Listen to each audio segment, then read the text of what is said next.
Few game franchises have been able to exist for multiple decades and still remain relevant. I'm talking about the big guns like Grand Theft Auto, Super Mario Bros., Legend of Zelda, those kinds of games. But one series managed to quietly sneak under the radar for most people for the same amount of time, never reaching mainstream critical success, but always a cult favorite despite its numerous ups and downs. And that series is Deus Ex, a series of the highest of highs and some pretty low lows. The original Deus Ex is just a masterpiece. That's really the only way to put it. And to think that this game came out back in 2000 and still holds up so well today is just mind-boggling. And sure, the graphics aren't the best and the controls can be clunky at times, but the mechanics, level design, and story all measure up to today's standards. The game opens up with an iconic title screen and, oh, that theme. It just gets you all jacked up for this sci-fi quest. Then the game opens up right away to its first mission. It's an open-ended mission with side objectives and a whole bunch of different ways to go about it. You can go in loud or stealthy, lethal or non-lethal. You take care of all the guards or sneak past them or avoid them altogether by taking a clever route. The game is all about player choices, and we see all that in the first 5 minutes.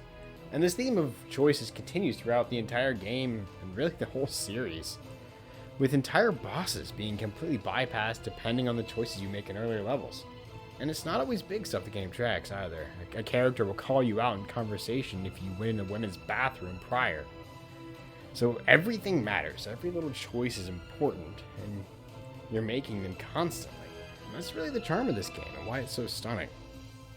Now the story of the game is great, especially with us now seeing some real-life parallels to conspiracy that we're faced with in the game.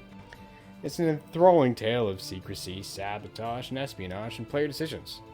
Now, but two places that the game doesn't really shine are the graphics and controls. While the graphics don't look great by today's standards, they do have a charm to them that I kind of like. I like the old-timey graphics of games like this and KOTOR and other games from this era.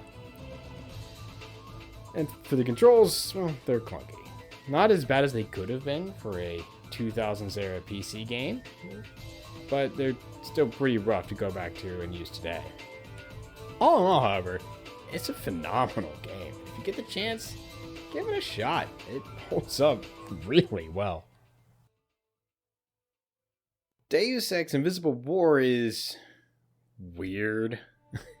They took the formula from the original but made it a lot more bare bones. The choices aren't as nuanced as the original, and they're a lot more straightforward.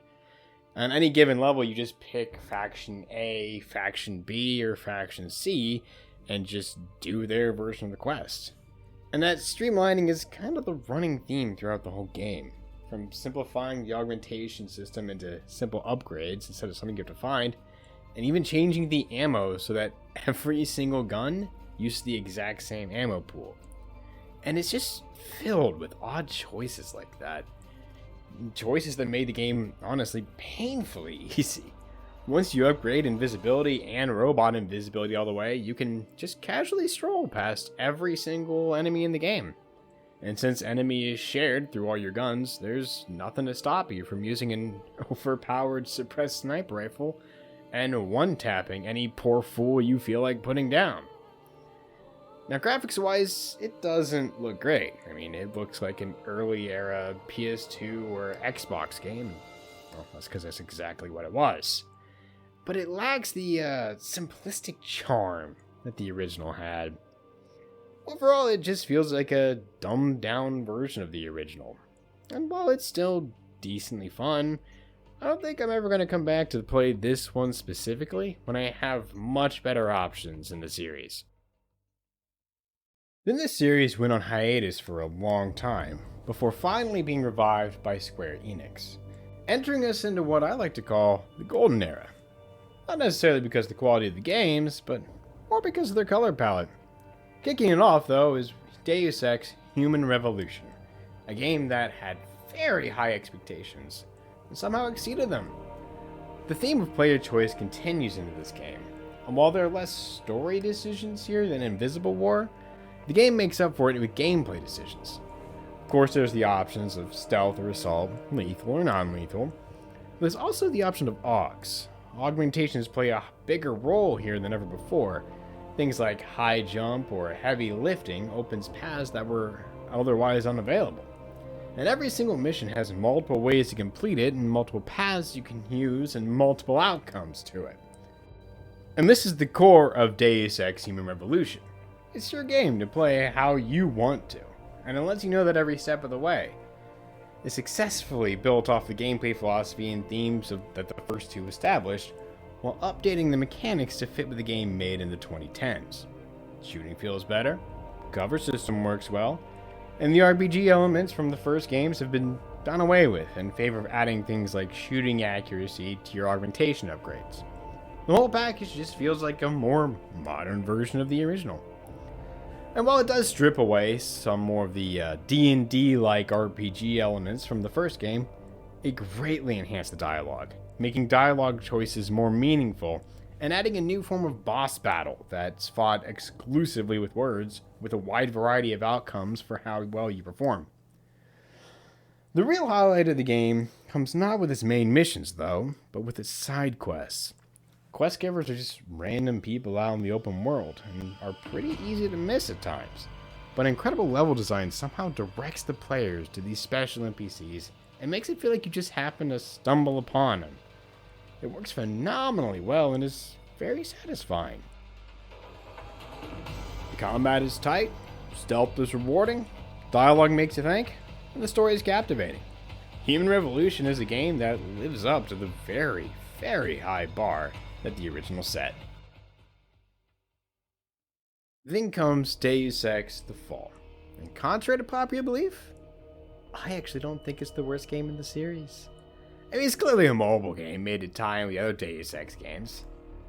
But it isn't terrible. It's short, and I honestly thought the end was the halfway point.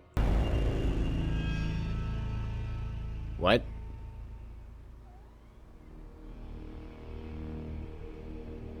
Wait. What? What?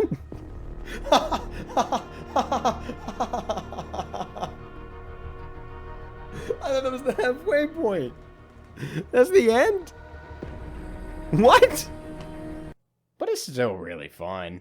It has a lot of the same mechanics of Human Revolution, with combat being a higher focus than dialogue or stealth.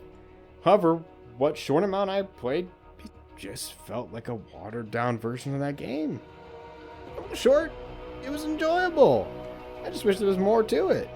I felt like there was only really one mission worth of content. And while the length is subpar and the story is forgettable, gameplay is ripped straight from Human Revolution, and it's handled shockingly well for a mobile port. It just feels like a less polished version of that. I liked it. It's not a great game, and if I was going to review it critically, it'd probably get a poor score. But if you go into it knowing it's just, a 2 to 3 hour, slightly watered down Deus Ex experience, it's not that bad. Alright, now comes the big boy, the heavy hitter. I know, there's going to be an unpopular opinion or a hot take, but Deus Ex Mankind Divided is my favorite game in the series, and rests comfortably in my list of top 5 games of all time. It's just that good. It takes all the mechanics and style and layout of Human Revolution and just enhances them. And while the story isn't as intriguing, it's not as, grand and global in scale, it's good enough to supplement the gameplay and keep you playing through the full game. And gameplay is really the shining point of this game, and what makes this game what it is.